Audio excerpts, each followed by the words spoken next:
ऐसे प्रयास कर रहा था कि विनेश के लिए बोलूं। जब उसको डिस्क्वालीफाई किया गया, विनेश या नहीं, लेकिन ऐसा लगा जैसे हमें चाकू घुसेड़ दिया गया। मेरे आज भी याद है उस प्रोटेस्ट में मैंने रातें काटी हैं और 4-4 गोली खाई मैंने। ये देश की अस्मिता से जुड़ा मामला था, पर हमने हमारी मांग ये थी कि सरकार स्टैंड क्लियर कर दे, तब भी सुनवाई नहीं की गई। जब मंत्री बोलने आए तो हमने उनसे कहा कि हमें कुछ इन्फॉर्मेशन चाहिए, उस पर बात नहीं हुई। सवाल ये है सर, एक गोल्ड हमारे लिए आ रहा था और जब ये गोल्ड आता देश गौरवान्वित होता। और क्या व्यवस्था थी सर कि उसका वेट बढ़ गया, पता ही नहीं लगा सिस्टम के लोगों को। क्या बेवकूफी की गई है, ये सोचने का विषय है सर। ये बहुत महत्वपूर्ण देश की बेटी का मामला है। ये हरियाणा की बेटी नहीं है सर, वो एक जात की बेटी नहीं है, वो हमारी बहन है, देश की बेटी है। और आपने क्या किया हरियाणा के साथ?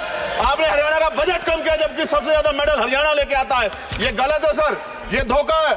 हमें इस बात की तकलीफ है कि विनेश जो है देश का नाम गौरवान्वित करती, इस देश का नाम बढ़ाती, लेकिन आज जो है अपमान का सामना करना पड़ रहा है। जब हमारे हितों की बात होगी हम जो है समझौता कर सकते हैं, लेकिन जब देश के हितों की बात होगी, बाबा साहब अम्बेडकर ने कहा था हम प्रथम और अंत्य भारतीय हैं। जब देश हितों की बात होगी, महिला हितों की बात होगी, महिला सम्मान की बात होगी, हर हम कीमत चुका देंगे। सरकार के मंत्री ने क्या कहा कि हमने इतने पैसे दिए, एहसान क्या क्या खैरात दी क्या आपने? कोई खत्म कर रहा हूं सर, खैरात दी क्या आपने? कोई इससे ज्यादा पैसे हम आपको दे देंगे, लेकिन आपको चाहिए था कि इस मामले को संभालते और देश का सम्मान बढ़ाते। आपने लापरवाही बरती, इसका खामियाजा हमें भुगतना पड़ा।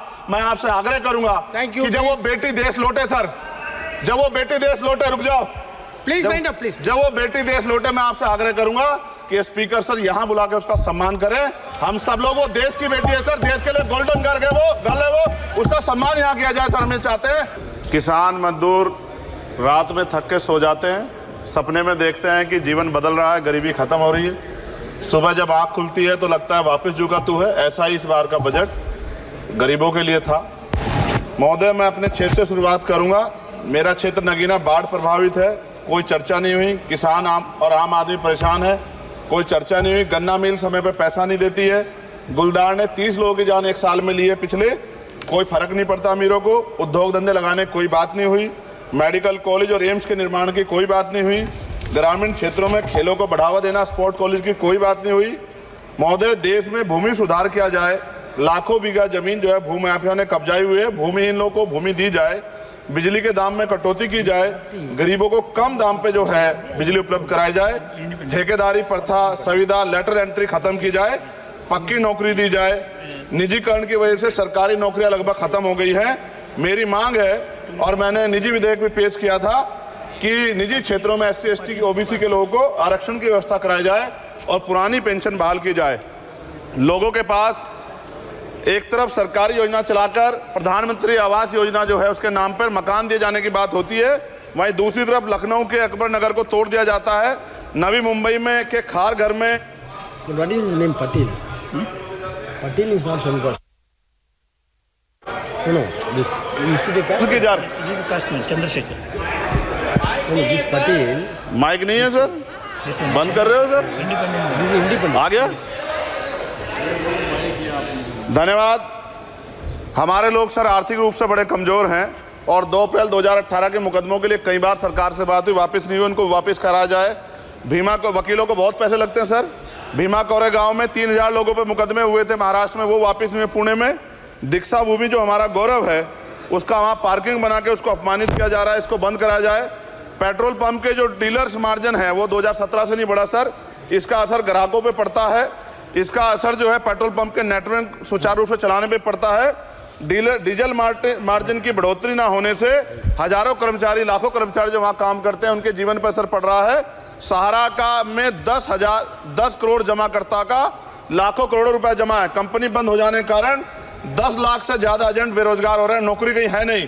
भुगतान ना होने के कारण जमाकर्ताओं के द्वारा एजेंट पर जबरदस्ती भुगतान कराने का दबाव बनाया जा रहा है, जिसके कारण 5000 से ज्यादा एजेंटों ने आत्महत्या कर ली है।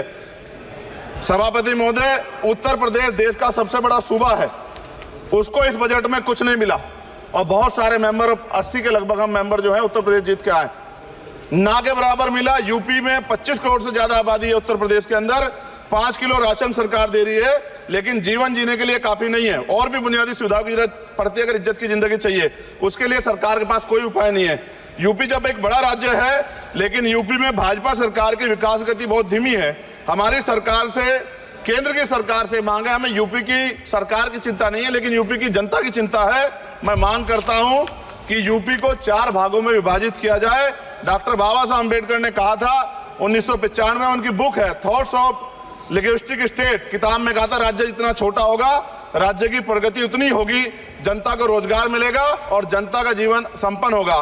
मोदी, एक बात मुझे आपसे कहनी है, आपने भी ये विषय उठाया था जब आप अपनी बात रख रहे थे, शेड्यूल कास्ट के साथ जो धोखा किया गया सुप्रीम कोर्ट के जरिए, आप इस बात को इस तरह समझे, 1.5 साल पहले मैंने मांग की थी, अगर इतना हितैषी हमारे लोग होते तो जब ईडब्ल्यूएफ 10% दे सकते हैं तो 5% शेड्यूल कास्ट के उन जातियों को दिया जा सकता था, लेकिन दृढ़ संकल्प और इच्छा शक्ति नहीं है गरीबों के उत्थान की, साथ साथ ओबीसी की जातियां उनको भी दिया जा सकता था। ये जो हमारे साथ खेल किया गया है, ये खेल जो है इसमें बहुत गुस्सा है, सरकार को संज्ञान लेना चाहिए और सत्ता और विपक्ष दोनों जो है अपना स्टैंड क्लियर कर दें, क्योंकि दलित समाज, आदिवासी समाज इसको देख रहा है, वो भूलेगा नहीं, जो उनके गले काटने का काम करेगा उनको भूलेगा नहीं।